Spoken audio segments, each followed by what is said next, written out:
All right, we're going to spend the next few days determining or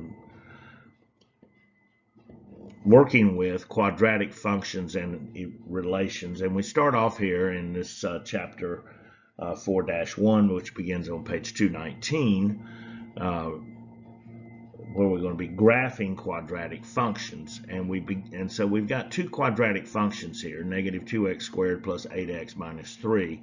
And then a second down here where it's 4x squared minus 8x plus 1. And we're going to begin by establishing a table of values, plotting x and y coordinates, if you will, that we can then use to graph a quadratic function. And I'm going to do that on this first function, the negative 2x squared plus 8x minus 3. But on the second equation, we're going to go to the calculator and let the calculator do a lot of the work for us in terms of the graphing, and we can view a table of values. And just a little bit later on, we're going to take a look at a couple of important things that we can determine from the function equation itself that would help us if we were actually using the table of values, where we could find the y-intercept and we could find the axis of symmetry as well as the x-coordinate of the vertex, and then we can use that to find the y-coordinate. So let's see here. I'm going to start off here with a table of values, and I have that set right here where we've got x, and I have some values of x that we're just going to substitute in to that first equation and solve it for y. So let's begin here where we've got negative 2 times negative 1 squared plus 8 times negative 1 minus 3. Now let's see, well, negative 1 squared is just 1, and so negative 2 times 1 is negative 2. And then plus 8 times negative 1, well, that's going to be negative 8. And then we've got negative 3. So when x is negative 1, let's see, y then is going to equal negative 13. So let's put that right here, negative 13. All right, now when x is 0, this is actually going to be the y-intercept, and I'm not even going to plug this in because I can see that from this function equation itself, where that negative 3 there, that is going to be the y-intercept. So when x is 0, y is going to be negative 3. All right, let's put in 1 for x. Let's see, 1 squared is 1. So that negative 2 times 1 is negative 2. And then 8 times 1, positive 8 times 1 is positive 8. And then we got negative 3. And let's see, so negative 2, negative 3, that's negative 5 plus 8.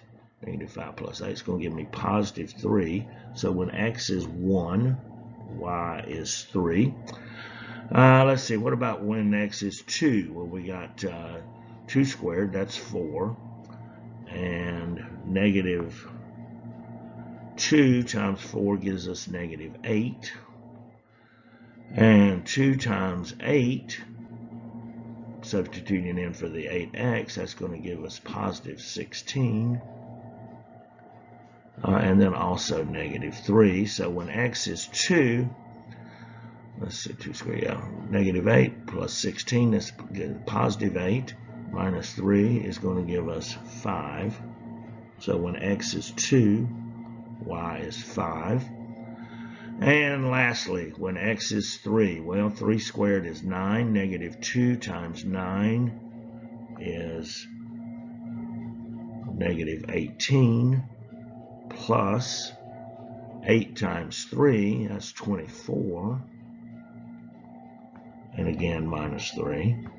So let's see, what does that yield us?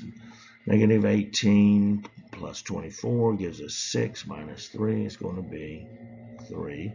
And so when x is 3, y is also equal to 3. And we could take those coordinates that we have here from our table of values, and we could actually graph our equation. Now, We're going to move over, though, to the calculator. We're going to graph this first one, and we're going to graph the second one, just to make sure that we do know how to graph it, and also look at our table of values. All right, we're here on our calculator, and let's graph that first equation that we have. So I'm going to hit -2, and it's very important that you hit the negative button, not the subtraction button.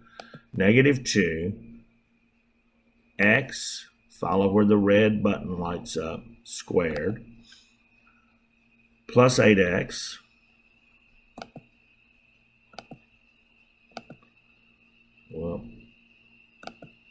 plus 8x minus 3. Now let's go over and take a peek at the graph. Okay. And so there's our graph of our parabola.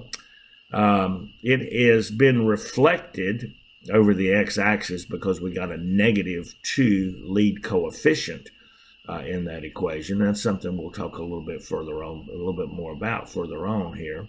But let's go look at our table. I'm going to hit second graph, or go to the table function. And I can see here that when x is -1, y is -13. And when x is 0, y is -3. When x is 1, y is 3. When x is 2, y is 5. And when x is 3, y is also 3. And that's the same table of values that we developed there on the previous slide that we would use as x and y coordinates if we were graphing this, let's say, on a piece of graph paper or freehand or something like that. Now let's go graph this second equation. So I'm going to go back to y equal. I'm going to clear what I have here. And this time we've got an equation of 4x squared. And hit the little x squared button right there. Minus 8x